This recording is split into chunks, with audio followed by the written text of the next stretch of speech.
राखा।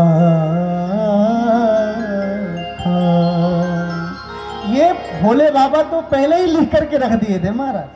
रची महेश निज मानस राखा, अपने मन में रखा। और भोले बाबा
ठाकुर जी की झांकी का दिव्य दर्शन कर रहे हैं। हृदय में ठाकुर जी का दर्शन हो रहा है, ध्यान लग गया, समाधि लग गई, चिंतन करने लगे।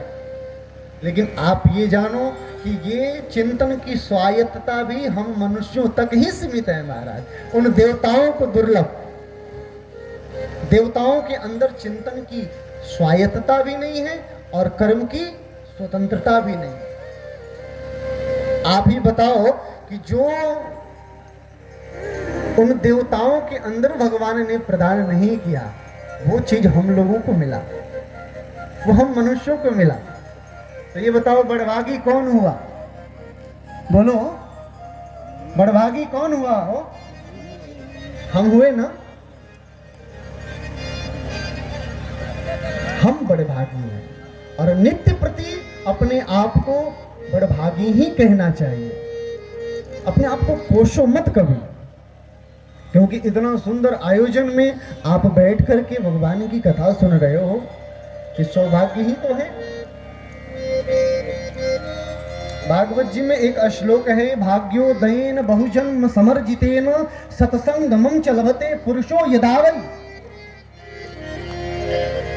जन्म जन्मांतर, कल्प कल्पांतर, युग युगांतर के पुण्य पुंज का जब उदय होता है, तब हमारे जीवन में सत्संग आता है।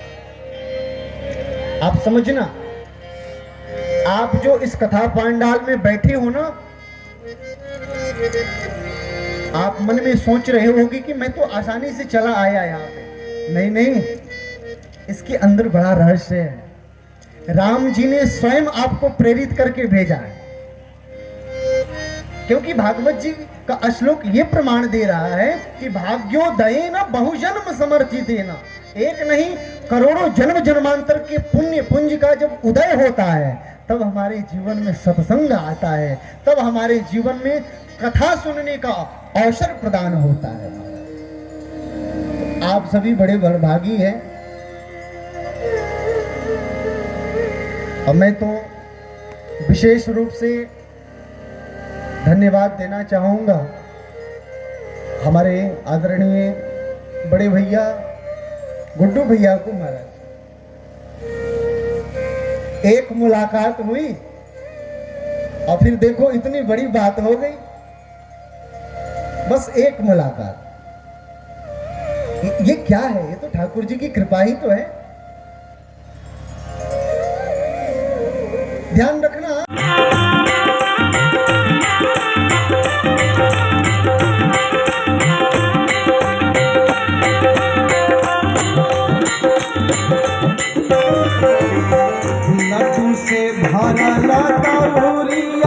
बटाटा साया सरिया हो, लाडू से भरल कटोरिया, बटाटा साया सरिया हो। लाडू से भरल कटोरिया, बटाटा साया सरिया हो। ललना चौरा से भरल कोठरिया, ओही भरिया हो। ललना चौरा से भरल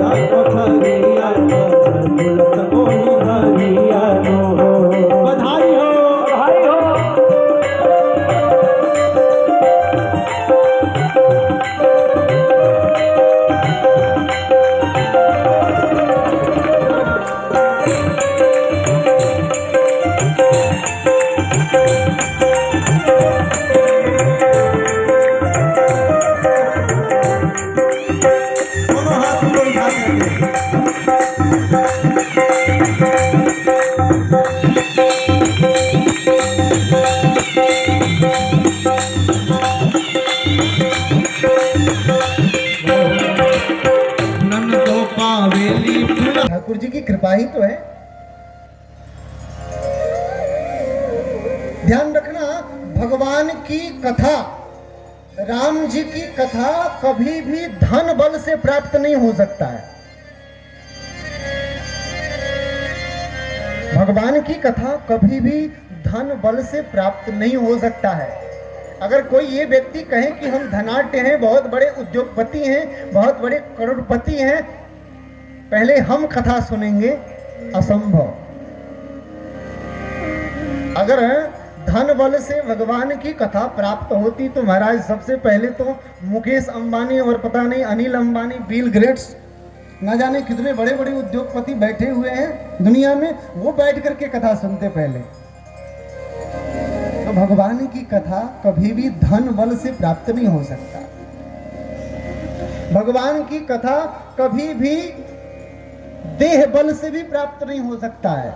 कोई कहे कि हम बहुत बड़े पहलवान हैं, सबसे पहले हम कथा सुनेंगे,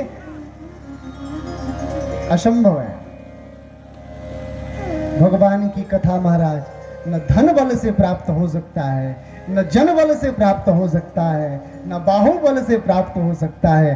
भगवान की कथा जब भी प्राप्त हो गया, जब भी आपके जीवन में कथा आएगी, तो केवल भगवान की कृपा से ही संभव है। जब तक भगवान की कृपा नहीं होगी हो, तब तक आपके जीवन में कथा नहीं आएगी। और देखना, इसी तरैया गांव में प्रमाण भी आपको मिलेगा। ये 7 दिन की जो राम कथा है ना,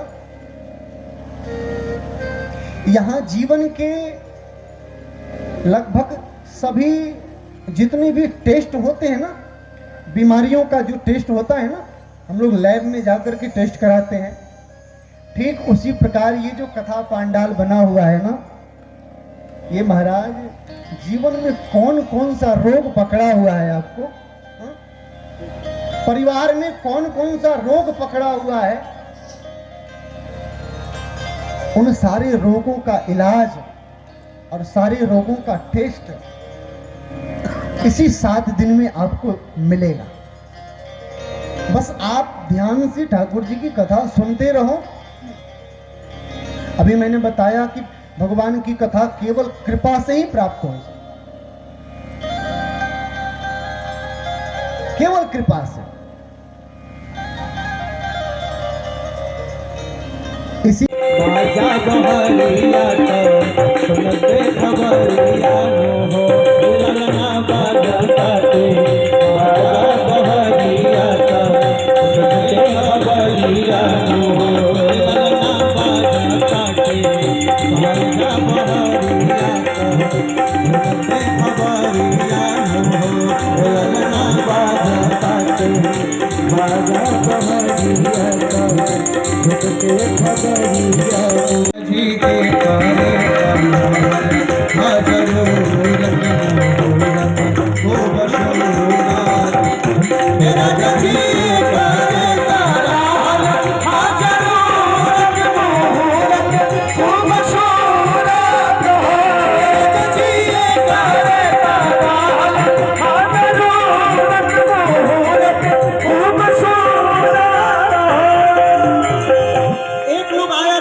हमें लग रहा है कि बहुत बड़ी संख्या जिस पे भगवान की कृपा हो आकर के कथा पांडाल में विराजमान होगा, और जिस पे भगवान की कृपा नहीं होगी हो, इतना चोंगा बांधा गया है, इतना साउंड लगाया है, और घरवा में बैठ करके बढ़िया गपशप होगा, दाल रोटी खा करके सो जाएंगे महाराज। बोलो जय सिया राम।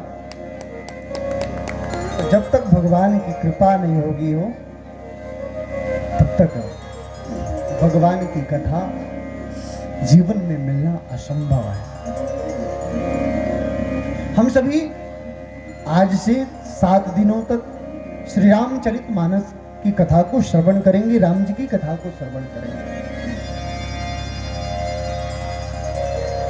इस ग्रंथ से, इस ग्रंथ के पहले जितनी भी महाराज कथाएं लिखी गई राम जी के बारे में, सबका नाम रामायण रखा गया।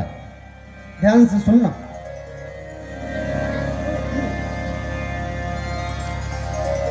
इस ग्रंथ के पहले जितनी भी कथाएं लिखी गई राम जी के बारे में, सबका नाम रामायण रखा गया। वाल्मीकि रामायण, राधे श्याम रामायण, कंब रामायण, बहुत सारे रामायण हैं महाराज। रामायण कितने हैं? बाबा तुलसी ही मानस में प्रमाण देते हैं, रामायण सत कोटि अपारा। 100 करोड़ रामायण हैं। कितने हैं? 100 करोड़ रामायण, और सबका नाम रामायण ही रखा गया। लेकिन बाबा तुलसी ने क्या अद्भुत रचना की हो। इस ग्रंथ का नाम है श्री रामचरितमानस। रामचरित मानस एहि नाम।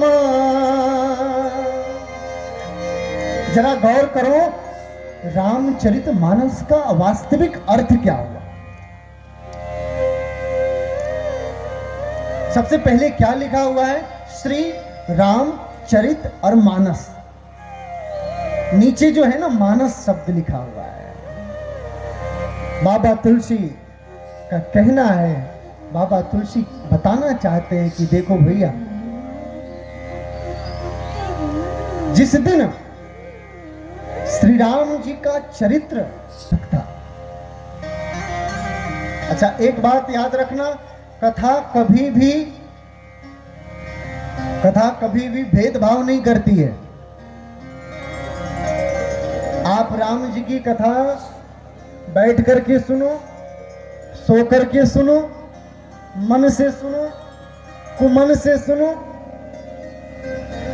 जिस प्रकार आप कथा सुनोगे ना, कथा अपना जो असर है वो जरूर छोड़ेगी। आप एक डॉक्टर के पास जाते हो, डॉक्टर उस मरीज से भेदभाव कर सकता है, लेकिन जो डॉक्टर दवाई देता है ना, वो दवा कभी भी भेदभाव नहीं करती है। इसलिए ध्यान रखना, भाय कुभाय अनख आलसहु। कैसे भी अगर भगवान की कथा सुनोगे तो जीवन में परिवर्तन जरूर होगा, भगवान की कृपा जरूर बरसेगी। मानस का एक और अर्थ बताया संतों ने। मानस का मतलब ये होता है सरोवर। किसी ने पूछ दिया बाबा तुलसी से कि बाबा, सबने तो नाम रखा रामायण, आपने रामचरित मानस क्यों रखा? बाबा तुलसी ने बड़ा सुंदर जवाब दिया हो। बाबा कहते हैं, रामायण का मतलब होता है राम धन आयन। रामायण यानी राम जी के घर को रामायण कहते हैं।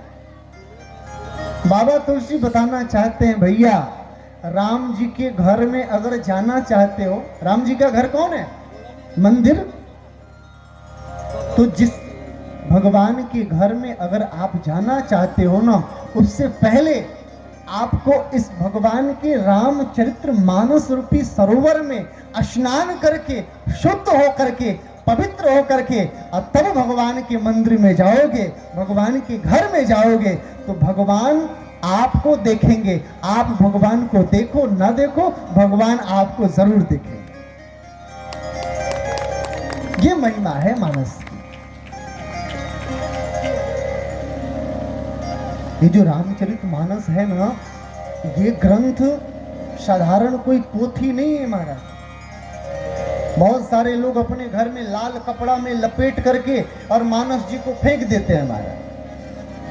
और हमें लगता है साल 2 साल में कभी धूप अगरबत्ती दिख जाए तो ठीक है, नहीं तो वैसे ही पड़े रहते हैं। याद रखना, ये सामान्य पोथी नहीं है। इस रामचरित मानस ग्रंथ में भगवान की वांग्मय प्रतिमूर्ति छुपी हुई है महाराज। ये भगवान की शब्द। खबरों के अपडेट के लिए हमारे चैनल को लाइक, सब्सक्राइब एवं शेयर करें।